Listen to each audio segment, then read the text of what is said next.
يا آل بيت رسولنا لكم العلا ولكم عظيم البر والإحسان قد نلتم عزا وحسن مكانة نسبا شريفا واضح البرهان يا آل بيت رسولنا لكم العلا ولكم عظيم البر والإحسان قد نلتم عزا وحسن مكانة نسبا شريفا واضح البرهان الله أكبر كم تعالى ذكركم بين العباد ودون ما نكران الله أكبر كم تسامى مجدكم ليظل دوما عالي البنيان منكم علي والحسين كفاكم شرفا وفخرا يا أولي العرفان أعوذ بالله من الشيطان الرجيم. بسم الله الرحمن الرحيم. الحمد لله رب العالمين وصلى الله على محمد وآله الطاهرين. musidɓe amen tedduɓe siɓɓe amen hittuɓe ka dental meɗen famusiya e sunna fi islam mi hurike on dendagal mi landikiri tawi hiɗon e jaam onon e ɓe gureji meɗen e bolondaji meɗen iɗen arta e toɓɓere meɗen yowodirde e yewtugol seeɗa e ko feƴƴi ɓawo dalugol Allah subhanahu wa ta'ala faqsusil qasasa la'allahum yatafakkarun. Fillanoɓe fi ko feƴƴi bele joɓe miijitoto. Nde tawgol Allah subhanahu wa ta'ala dali o aya ɗo andini en wondema jangugol histoire, famugol histoire eno jeeya e ko jonnata neɗɗo miijitagol e teskagol. Aray ɗen geli ko yowodiri e l'islamu mo wonɗen e muɗum ɗo on tawɗo ko nelaɗo meɗen Muhammadin sallallahu alayhi wa alihi woni ko senorimo ɓe jonnamo tawi ɓe wuuri e suusete. Haray hande ɗen faalete jopagol ɗo seeɗa e ngal dental ngal nelaɗo wuuruno, ngal dental ngal nelaɗo wuuriduno e système mo ɓe wuuriduno e muɗum on. En wattani yila nelaɗo meɗen Muhammadin sallallahu alayhi wa alihi wa sallam ɓe senike e suusete tawi suusete on heno jogii ko wiyete kon système administration afe système fewjugol ko honno fewjirte e ko homɓe fewjata e ko homɓe ardoto har ɗum hino woodi. En wattani yila on taway hino jogino toon gori jowi e nder Makka wono bani Abduddar, wono Ali Safwan, wono bani Udwan, wono bani Hashim, wono bani Umayya. Hari ɗi gori ɗo ko ɗi woni e dirizude, ko ɗi woni e fewjude, ko ɗi woni ardiɗi nokku Makka on. Wono bani Abduddar ko ɓe wonno ko wiyete kon laamu ngun ɓen gonno jogino ko fe desinayno ko ɓen wonno jogotoɓe saabije suudu kaaba ndun e jawle ɗen ka suudu kaaba ɗon ko yowdiri ɗuman ka ɓe wonno fewjoɓe ɓen. So watani yiila e ko wiyete kon ano iwgol dirisaynoɓe inna jama on yo iwɗo yaha ɗo wano Ali Safwan innanoɓe jama on iwgol Arafa yaha Musdalifa har ɗum kadi ko ordu ɗum ko Ali Safwan hari iwgol Musdalifa ara ka mash'ar ma iwa ka mash'ari arta Makka ɗum ko wonno ɗum e juuɗe Bani Udwan. So wattani yiila e nder tariha on wano Bani Umayya ko kamɓe jogino parce que ari gurdan arabu ɓen ko yowodir ɗum e lebbi gamariyankoji ɗin afe kontirgol ko wiyete kon lebbi jemma on na ñalla kontirgol ñallanga parce que wiyete kon gamariya on ko jemma on kontiri shamsiya on ko ñallal ngal kontiri donc kamɓe noon ko konti jemma on gamariya o wonno ko ɓe woni e wurirde ko wiyete kon ɗi lebbi meɗen ɗi wiyeten enen lebbi ɓale. Joni noon nde tawa hajju ngu wonde ngu hewtitayno ko wiyete ko lebbi hajju ɗin ɗi hewtitayno tawa hino hawrodiri e ala na tereti fewndi afe hala ñamete yeeyeteɗo fewndaki wono tamaro ɓendali wono ko yeeyete kon hara fewndaki tawa si tawi yimɓe ɓen ari hajjugol hara yimɓe makka ɓen haɗa a heɓ bénéfice otako e ngeyguji maɓɓe ɗin donc ko Abu Sufyana e ko wiyete ko Bani Umayya en ko ɓen kipunno ko yowdiri e commerce dirtingol hajju ngun ma ɓannugol ma pottingol ha fiyo hawrodir e tereti e dabbunde nden afeara yimɓe ɓen si ari wawa sodude marchandise hotide mum kadi si yimɓe ɓen ari yimɓe makka ɓen wawa bénéficiade e argol yimɓe ɓen ɗon donc hari ɗum ɗon ko ɓen ɗon halfina ɓannugol ma woɗɗintingol si tawi en arti wono Bani Hashim ko kamɓe halfinano kipugol fi ko yimɓe ñaama fi ko yimɓe yara e fi labingol moƴƴintina suudu kaaba ɗum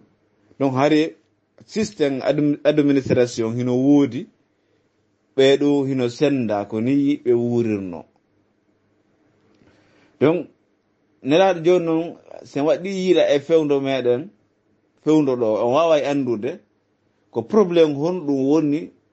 mo wajaha mo nelaɗo meɗen Muhammadin sallllahu afe dartande nde nelaɗo dartanden en wawa andude ko fi honɗum woni nde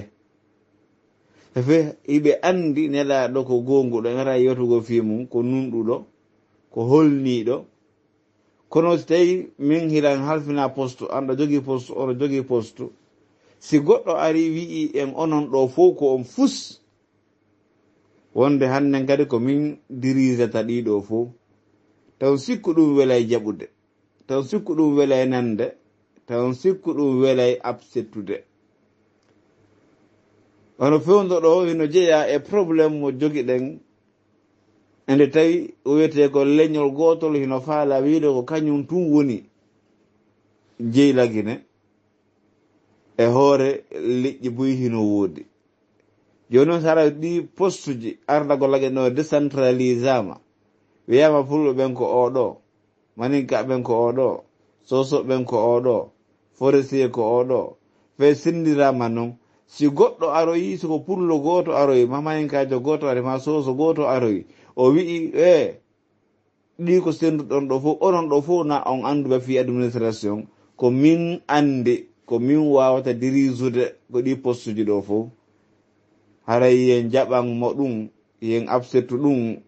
fiitun hiɗen andi himo wawi fiitun hiɗen andi himo gayna fiitun hiɗen andi ɗum ɗon ɗum na hunde welde fi noon donc ɗum waɗi si leƴƴi makka ɗin ɗi fof ɗi hawtiti ɗi wi'i Muhammadu ko jofilɗi golɗen ko Muhammadu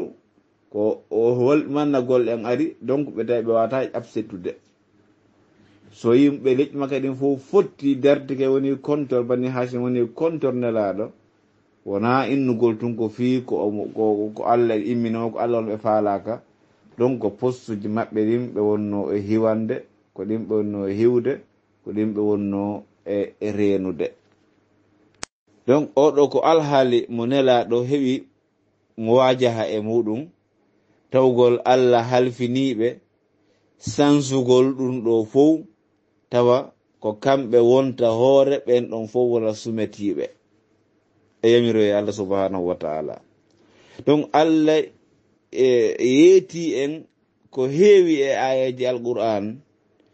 noone kadi e jikkuji ɗi arabu wonduno ɗi yimɓe ɓe wonduno ɗi niraɗo tawi kaw dal idh kuntum a'da'an fa allafa bayna qulubikum nde tawno hari ɓe kadi e hoore no ɓe woniri ni kadi hiɓe jogii kadi ko wiyete ngayinku wono Awsu e Khazraj en ko nantata sen e gori tawi ko wiyete ayru ngayingu e ngañanede e konnagu en hollidira ɗum kadi ko jaali ɗum kadi hakkunde maɓɓe e tawi ko wiyete kon marginalisugol tawgol tigui gon fi debbo wonde ɗum ɗon hino itta e programme arabujo on ɗiɗo fof tawi nelaɗo kañum hino jogui mission argol tabintina wonde suddiɗo on ko jeeyaɗo e société wonde ngaygu wona ko ɓantata ɗum ko hana ɗum ittede tawi ɓe wona e feɗɗe ɗum ɗo fof tawi waɗayɓe feereɓe donc tawi jama on hino fottani debbo na goɗɗum e société donc si goɗɗo ari inni waɗaymo goɗɗo haray o wona e feerejo wona combateteɗo ɓe fof hiɓe jogui ko wiyete ko ngaygu e konnago e yeddude e ɗuma si ari ayni a fottinayi ɓen ɗon ɓe fof ɓe fottay ɓe wona contor maɗa par ce que goo no woodi to woɓɓe hiɓe mari intérêt e luutodiral ngal e liddodiral ngal donc ɗum ɗo fof no jeeya e ko nelaɗo dartota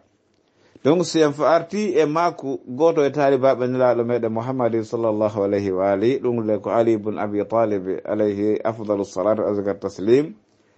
e o yewtere ɗimmere e nder nde deftere wiyetede Nahjul Balaga ɓen kadi hino jopanno en ɗon kadi yoga e alhaaliji ɗi yimɓe ɓe nelaɗo wurirno e systéme no ɓe wurirno noon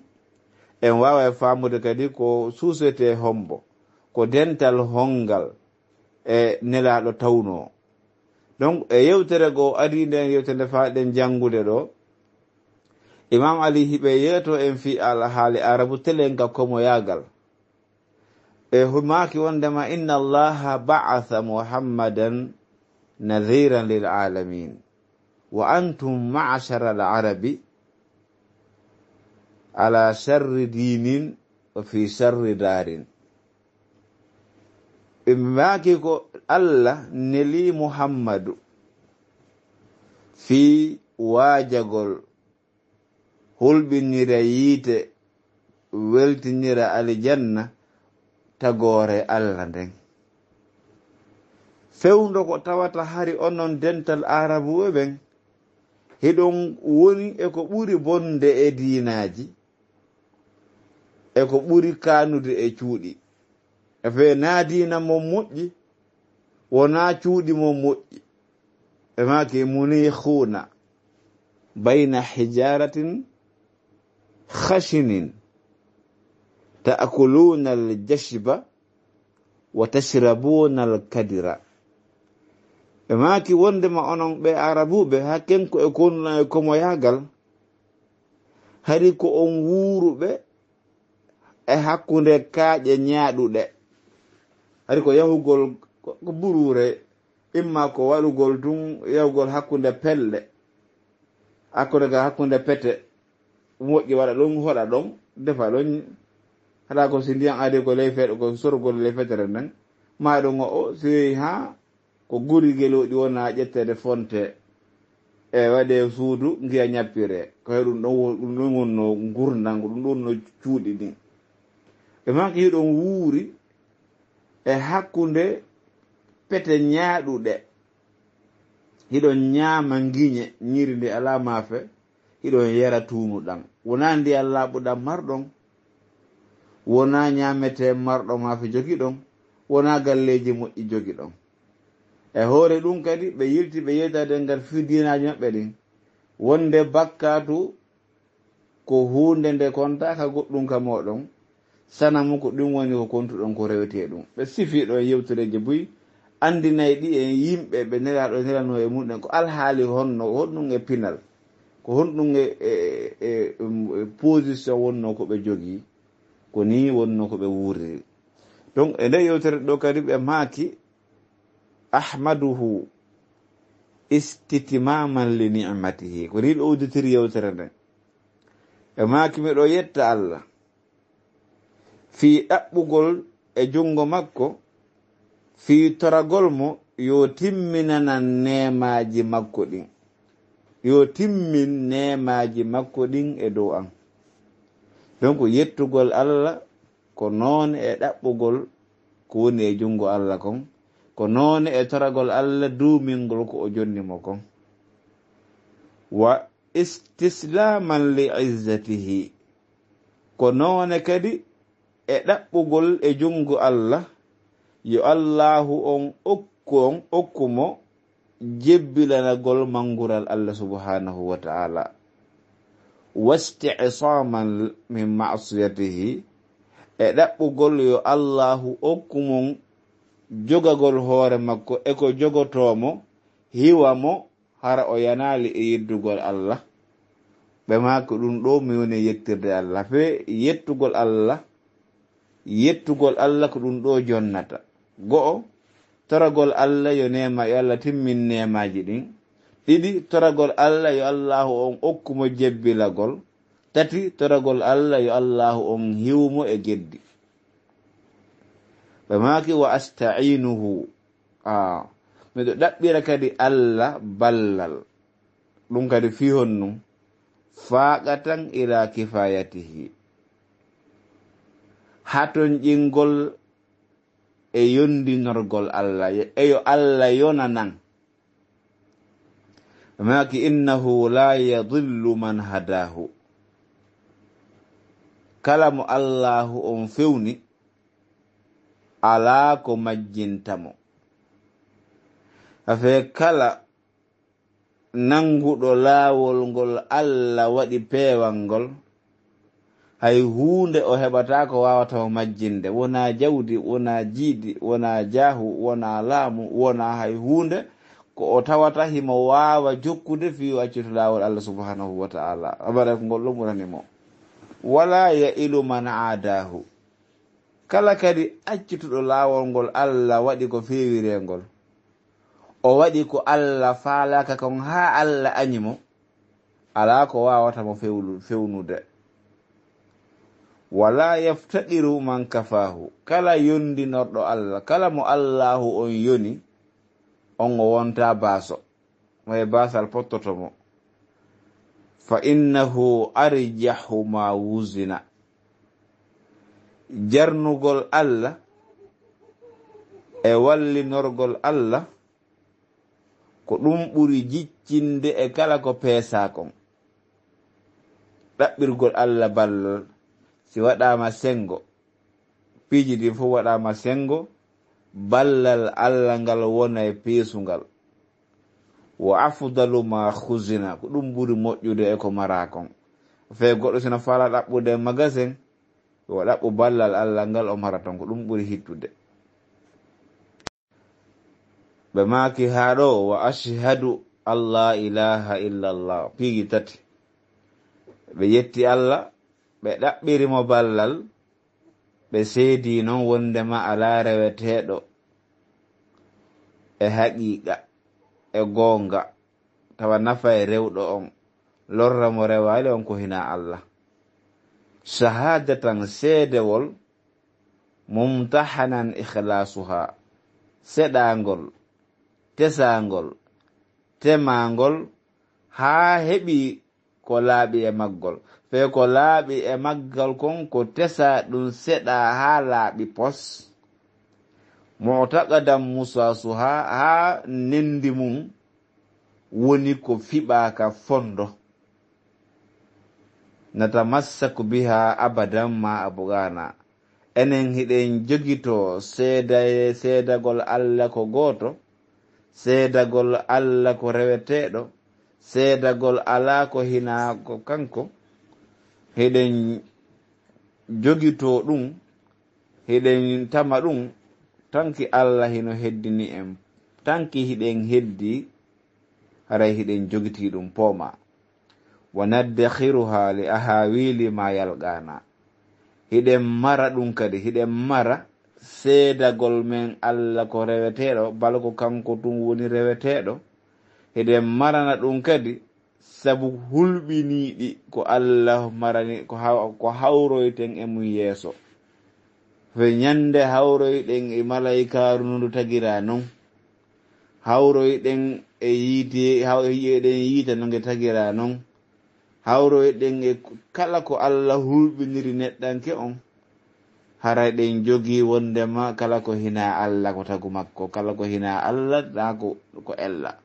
tawa hay hunde ala ko hulɓinten sabu seedagol meɗen shahadatu Allah ilaha on taw ko oɗo wonoyta ka fondo meɗen kono fogintinana en eno fanɗinana en kala ko hina Allah ɓe wi fa innaha anduno seedagol reweteɗo o ala si wona Allah wondema fa innaha azimatul iman ko ɗum woni finde ko ɗum woni doole ko wiyete kon gomɗinal wa fatihatul ihsan ko seedagol reweteɗo wala si wona Allah ko ɗum woni saabiwal moƴƴere wa mardatur rahmani ko ɗum woni weltinirɗum Allah wa madharatu shaytan ko ɗum woni bugorɗum raɗorɗum seytane ɓe maki wa ashhadu miɗo seedi kadi ndo kadi haray ɗen seedina kadi wiyoɓe wondema enen aqida meɗen on ko innugol ko Muhammad woni nela ko Ali woni nelaɗo maɗum wiyoɓe wonde enen wona Allah reweten woden winni ko Ali woni Allah ara yo jangu ɗum ɗo yo heɗu ɗum ɗo wa ashhadu miɗo seedi anna Muhammadan wonde Muhammadu abduhu ko kanko woni jeeyaɗo Allah on wa rasuluhu kanko woni nelaɗo Allah on arsalahu Allahu on neli Muhammadu o nelirimo o nelimo biddinil mashhur sabu ka diina lolluka o nelimo o takkidirmo e ka diina lolluka o nelimo tawi nelaɗo hino wondi e diina lolluka wal alamil ma'thuri tawi hiɓe takkodiri tawi hiɓe wondi tawi ko sabu o mande a hawraɗo e muɗum ɗum ko diina kan wal kitabil masturi tawi ɓe jogii diina darapo la ilaha illallah e deftere windande ɗum ko alqur'anul karim wan nuri sati'i e annora ɓantiɗo wa diya'i lami'i e daneri jalbundi wal amri sadi'i e fiyake feññinaɗo ɓangina tawi ko fi honɗum Allah neliri nelaɗon e ka dina ɗo ko izahatan lishubuhati ko ittangol jama on jilɓe jiɓiliɓi jilɓayeji ko faalaɓe majjinde e faalaɓe luutindirde e faalaɓe haykude e faalaɓe jasinde e faalaɓe hewtugol entereji muɗum no liɓude jiɓiliɓeyji ɗiɓe wawata sendidir ɗum ko haaɗa nelaɗo on ara ittugol ɗin jiɓiliɓiji wa ihtijajan bil bayyinati e hujjinorgol e hoore jama on ɓanganduyeji laaɓuɗi pos mo jaɓa e hoore gonga mo salatu salano hoore mum kadi gonga wa tahdhiran bil ayati e waajorgol hulɓinira jama on ayeje iruɗe ka Allah wa takhwifan bil masulati e hulɓinirgol jama on lette e tortirji waɗo yoji ka darngal dande dandanayi donc ha ɗo ɓe gayni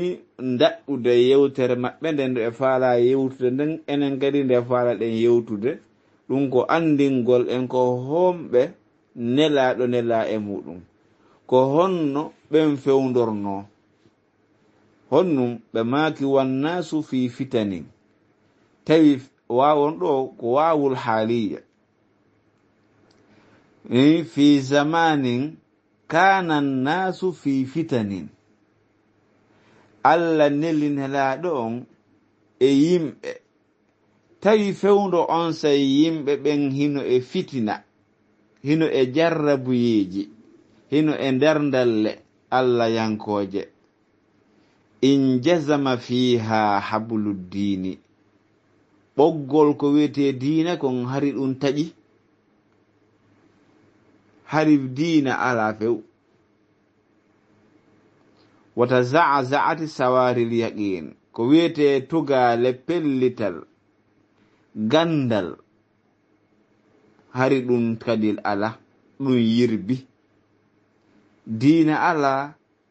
gandal ala wakhtalafa najru tawi laawi ɗen kadi serti joɗi juri ɗo no rewa ɗum ɗo oɗo no rewa ɗum ɗo oɗo ɗum ɗo fe alyahudu no ɗa kañum e juri mum annasara e juri mum musrik sirkoɓe e juri mum innoɓe joni Allah kañum kadi ala e juri mum innoɓe Allah no woodi fe juri waɗi gandal ala e mum wiyete kon imanu ala e muɗum wata sattatal amru fiyake ɗen foppu serti hay tawɓe ko hay ngur façon no wurira non mo bay ko jokkon no wuriri no nanon o yaw wuriri wa daqal makhraju tawi solution ji ɗim no ɓitti afe yaltirɗe ɗen no ɓitti afe no yalti crise économique no woodi ko honno yaltirte ɗum ko probléme crise politique ji no woodi crise social ji no woodi crise gandal no woodi crise dinaji no woodi e ko honno jama on yaltirta ɗum ala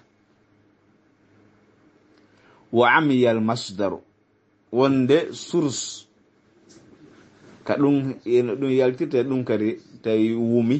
ko ɗum woni majjama goɗɗo anda goɗɗo reena goɗɗo anda fal huda khamilum peewal no fanɗi ha wal ama shamilum bundan ɗum woni majjere angal gandal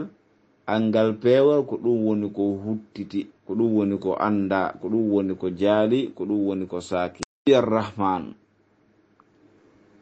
tawi jon yurmede on ɗum ko Allah o yeddama total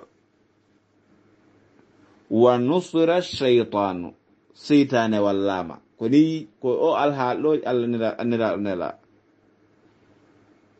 wa khudhila al